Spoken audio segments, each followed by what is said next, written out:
Hello again everybody, this is Amorgin and you're very welcome back to another episode of Star Trek Fleet Command. And it's been a while guys, I know I haven't brought you some of this high level base raiding stuff from the founder server in a while, mainly because a lot of you guys would argue that it's no longer high level base raiding because you guys have caught up with us out there. That's something I'd like to come to in a while, the idea of server merges, server transfers as was mentioned in the recent Q&A. But right now guys, sit back and join us for the next 10 or 15 minutes to enjoy some of this activity from the founder server. Leave your comments below of course, and come and join us on Discord as always should you wish to chat to some of these guys and discuss any element of the game in any further detail.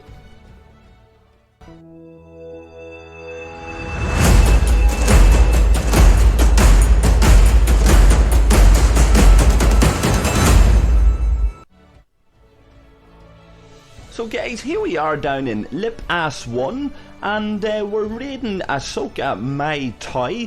Ahsoka goes way back to the early days of the game. Has gone a bit quiet in recent times, dropped off the pace, sitting there at level 34. Probably would have been up there with the ranks of Phil and Char and guys like that on the founder server a couple of months back perhaps. There was rumour at one time that Ahsoka was a dev account. I don't really know about that. There was never really any evidence about that, but Ahsoka was certainly a quiet player. Potentially this could mean that's the end for Ahsoka here. We don't know. We'll have to wait and see on that. But a hefty haul out of this base, guys. It's something in the region of a billion resources, a billion in power steel alone, maybe a bit over a billion. And this raid took quite a while. I've sped some of it up. And all the usual suspects are there. Pearly had joined us for a period of time. That happens every so often. Pearly has a bit of a relationship with HOM there. It can be a little bit fractious at times, I guess, but I think it's fair to say that the likes of Pearly there at level 38 has a reasonable level of respect for HOM, and there's no reason why Pearly shouldn't team up with us at future dates for raids like this. It certainly helps when you've got these high level players like Phil and that out there. Phil's probably the most prominent player on our server when it comes to ability. Often I suppose elicits negative responses from people because he's quite efficient at what he does, and certainly he's been a very efficient leader for HOM over the years, and that's testament to Phil that all of these guys are on hand at the drop of a hat, nearly most of them, to turn up for a base raid like this and empty it out before anybody else can come along and get stuck into those juicy resources. Certainly when you get to a certain point in this game, power steel becomes very useful, and Ahsoka made his donation to the HOM fund, and we're very grateful for it. And hopefully it's not the end for Ahsoka and they're still about, but we move on here now to Delorean 30, guys. A wee bit of a clip where we were in here doing another raid, many of the same characters turning out of course, and you can see that's Ozravan from Loki, I believe, and Oz made his donation as well to the cause, a slightly higher level than myself there at level 30. Itchy and Scratchy stuck nearby, out of this with his shield up, a wise man, and again all the usual suspects. Many of you guys will be familiar with Fartasia and Econ and Phil and myself and different ones, but also guys like Stargate and John and Taz and guys like that. They're the heartbeat of an alliance like this. These guys are to be commended. There's Amorgin coming down. Amorgin, an expert base raider himself, dropped off the pace a little bit too, but he's caught back up a little bit at level 36. But Amorgin's one of these players that's quite efficient, knows how to play the game.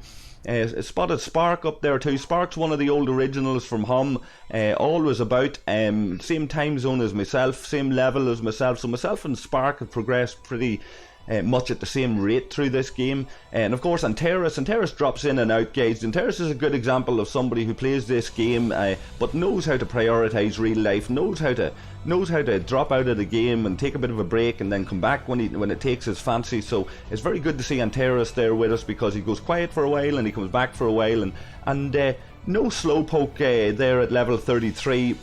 Pretty sure if he takes a burst at it, he'll catch up a little bit. And 40 and guys like that there, of course, from LKRs, highly recommended to go in and check out LKRs, guys, because it was this group of players that you're looking at that LKRs was originally designed for, and with the loss of other resources to the community, LKRs has grown because there was such a demand out there, and it's largely down to these guys. It was originally designed as a resource for HOM because we weren't allowed into other resources because of that animosity that builds when you're just so efficient and so good that people resort to underhanded tactics and all sorts of carry-on accusations and pot calling kettle black and all of this kind of carry-on. And sure, it's all a bit of fun and games, and I'd recommend anybody who's watching that I'm hitting a sore point with there by discussing this. I recommend maybe you take a wee bit of a break from the game. I certainly do it.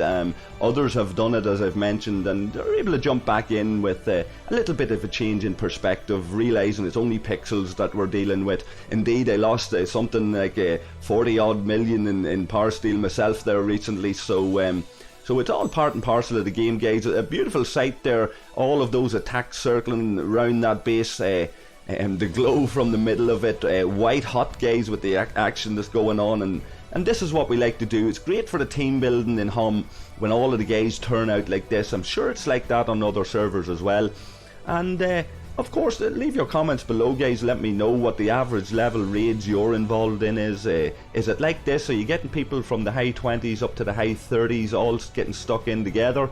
Is it more like there are groups at the high 30s that stick together, groups in the low 30s stick together, groups in the high 20s stick together? What way does it work for you on your server? When was the last time you done a base raid with your with the bulk of your alliance like this? How much resources do you take out of those bases on average? Do you ever get the opportunity to raid a base that has something like 1 billion resources in it? All of those kind of questions we're very curious about.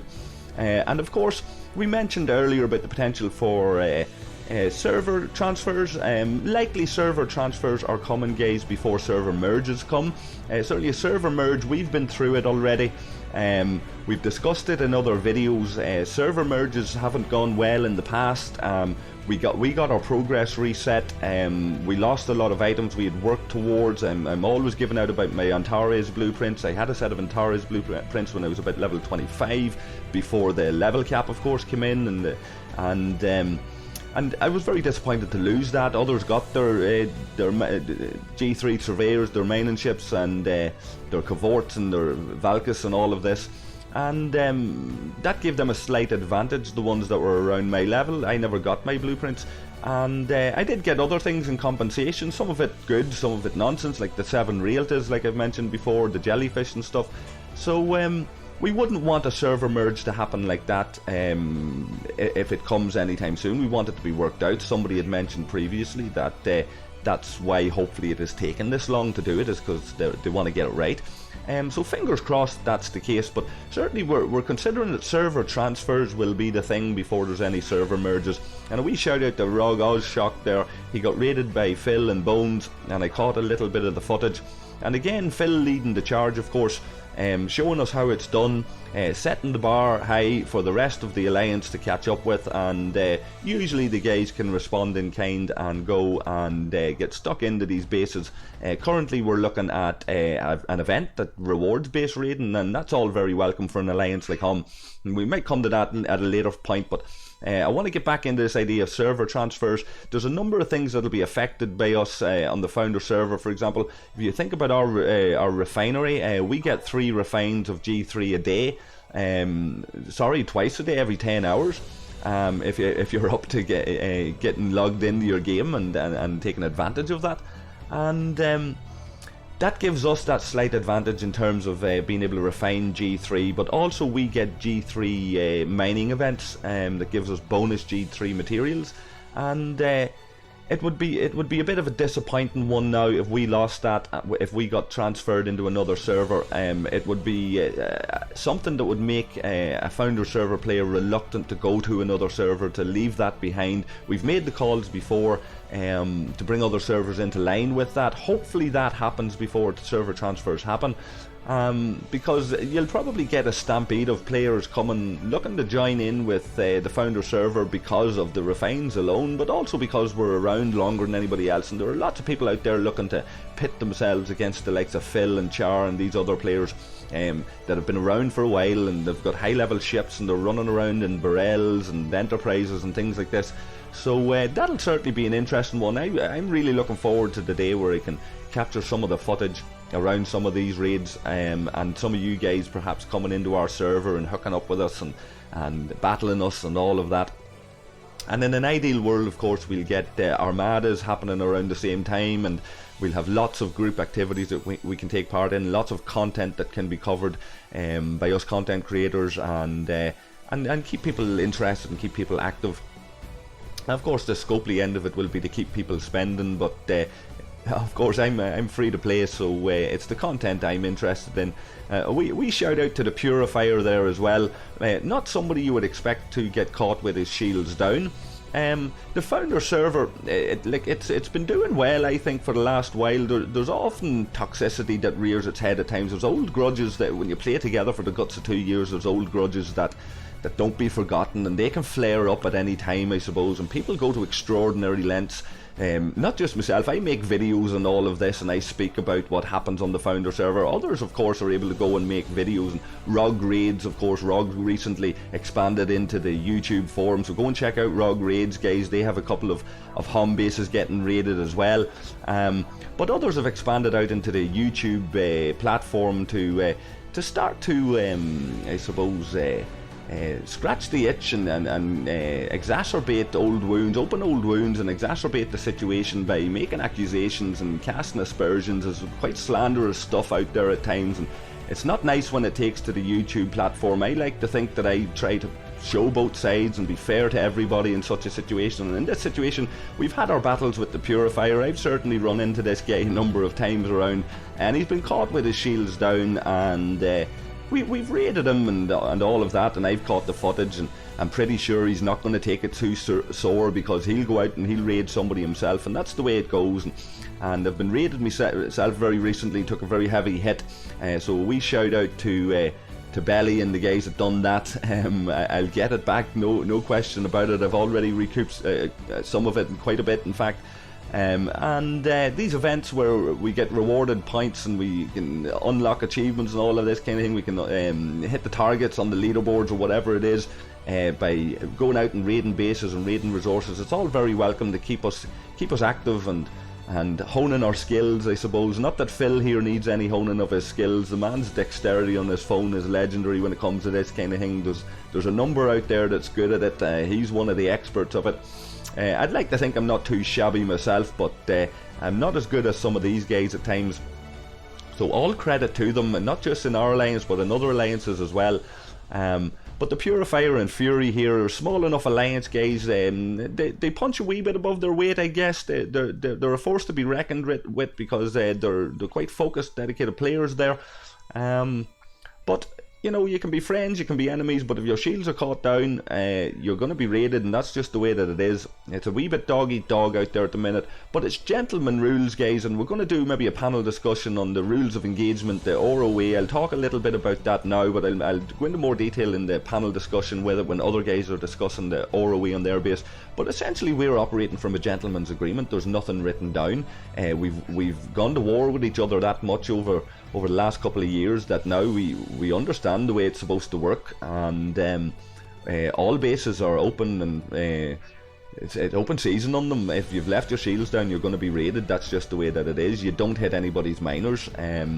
Everybody has to have agreed, though. All of the leaders have to have reached out to each other and set their own alliances terms of engagement, but there's no server-wide mining agreement as such or any of that. We've been through all of that, and these guys have come to the point where we just raid each other willy-nilly. It's almost like pass the parcel. One of us gets resources one day, we lose them another day, and that's just the way it goes. But we have a gentleman's agreement where essentially we leave each other's minors alone. We don't touch them, whether they're overprotected or not. We don't touch them. Of course, for us with HOM, we're at war with BOM at the moment, so that's not part of anything. It's just war. So our minors aren't safe and their minors aren't safe. But that's gone quiet a little bit as well, and hopefully I'll get Zed, the leader of BOM, in, and we'll chat to him someday. Maybe while there's a war going on, maybe while peace is on, I don't know. But Here's been some of this high-level base raiding, guys. I personally got a little bit out of it, nothing major. Some of these raids, like Ahsoka at the start, were a little bit too high-level for me.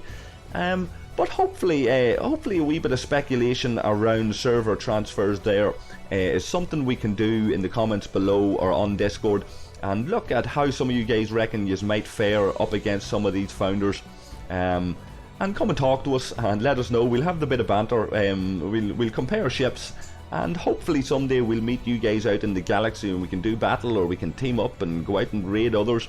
And until that happens, and until I have a video where we can do that, we'll leave it there for now. And I want all of you guys, of course, as always, to take care of each other and take care of yourselves. I thank you as always again for watching and subscribing and all of that.